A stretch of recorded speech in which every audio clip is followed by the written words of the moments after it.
अगर आपको पासबुक का क्रेडिट बैलेंस गिवन हो यानी पॉजिटिव बैलेंस गिवन हो, ठीक है, तो आपको बताना है कि इन फॉलोइंग पॉइंट्स को प्लस किया जाएगा या माइनस किया जाएगा ताकि आप कैश बुक के बैलेंस तक पहुंच सकें। आपको कैश बुक का बैलेंस पता नहीं करना है बिकॉज आपको पासबुक का भी स्टार्टिंग बैलेंस गिवन नहीं है। आपको सिर्फ बताना है कि इनमें से कौन से पॉइंट्स प्लस किए जाएंगे और कौन से पॉइंट्स माइनस किए जाएंगे।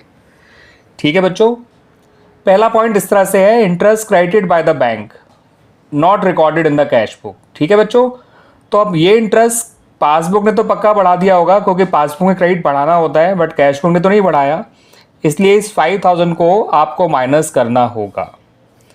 Direct deposit by customer into the bank, और ये भी कैश बुक में रिकॉर्ड नहीं हो पाया, तो पासबुक तो बढ़ गई मगर कैश बुक नहीं बढ़ी और आपको जाना कैश बुक के पास ही है, तो इस ₹10,000 को भी आपको माइनस करना होगा। बैंक चार्जेस पासबुक काटती है और ऐसा करके वो पासबुक का बैलेंस कम कर देती है। बैंक पासबुक का बैलेंस कम कर देता है बैंक चार्जेस से, मगर कैश बुक को तो नहीं पता इसके बारे में, तो वापस बढ़ाइए इस ₹5,000 को।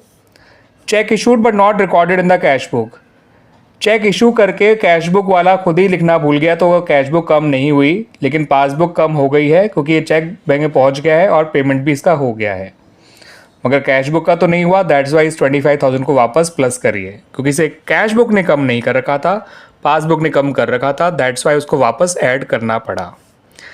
कैश बुक की रिसिट साइड ओवरकास्ट है, कैश बुक की रिसिट साइड से कैश बुक का बैलेंस का रिलेशन डायरेक्ट है। अगर ये ओवरकास्ट है तो कैश बुक का बैलेंस भी ज़्यादा होगा, और कैश बुक का बैलेंस ज़्यादा है तो फिर हमें वहाँ ही जाना है, दैट्स वाई हमें यहाँ भी इसे प्लस करना ही होगा।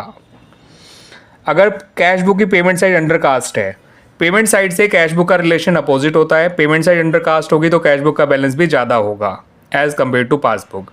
अब क्योंकि कैश बुक का बैलेंस ज़्यादा है पासबुक से तो हमें वहीं जाना है कैश बुक के पास, तो इसे ऐड करना होगा। हमारा कैश बुक का बैलेंस आ जाएगा जो कि एक पॉजिटिव बैलेंस ही होगा जिसे हम क्रेडिट बैलेंस कहेंगे। ठीक है बच्चों, क्लियर हो गया आपको ये?